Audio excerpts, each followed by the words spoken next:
BJP ওটা গুন্ডামি করবে, ডাকাতি করবে, পুলিশ নিয়ে লুট করবে। আর লুট করার জন্য সব বড় ভালো ভালো এমপিকে দিচ্ছে, যারা ভালো ভালো লুট করতে পারে তাদের হাতে দায়িত্ব দেওয়া হচ্ছে। নভেম্বর পর্যন্ত অনেক কিছুই হবে পশ্চিমবাংলায়, দেখতে থাকো কি হয়। পুরো ভোটে অভিষেক বন্দ্যোপাধ্যায় দাঁড়ালেও হারাবে বিজেপি। কলকাতা হাওড়া পুরসভার ভোট নিয়ে হুঙ্কার সুকান্ত মজুমদারের। মমতা বন্দ্যোপাধ্যায় তৃণমূলকে ছুঁড়ে ফেলে দিয়েছে জনগণ। ওয়ার্ড পুনর্বিন্যাসের পর 150টি আসনে জয় পাওয়াই লক্ষ্য।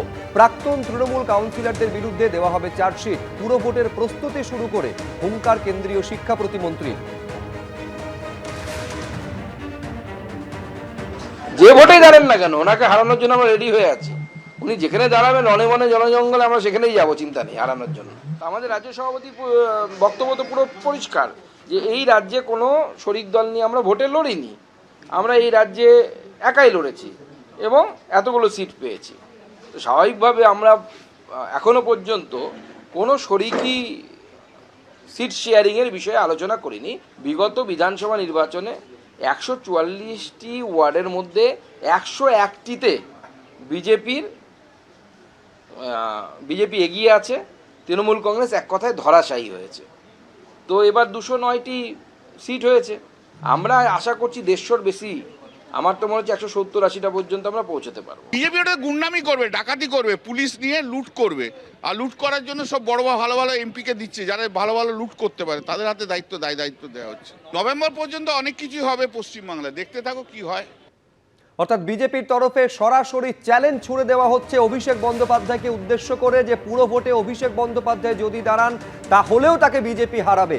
কলকাতা হাওড়া পুরসভার ভোট নিয়ে হুঙ্কার ছেড়েছেন সুকান্ত মজুমদার।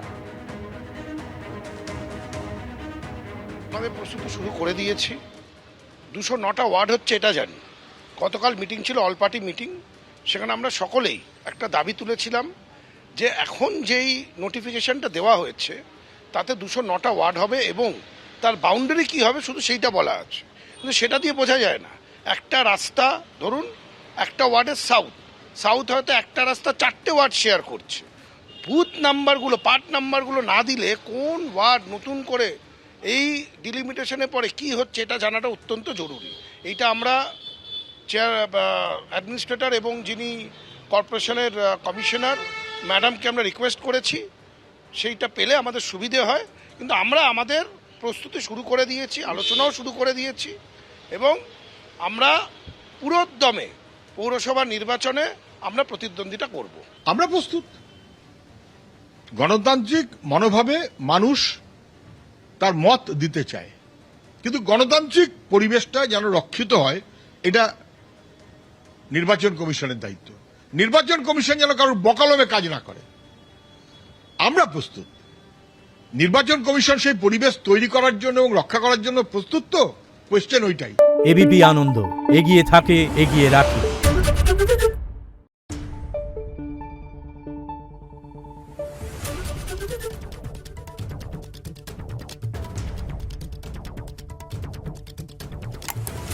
Thank you.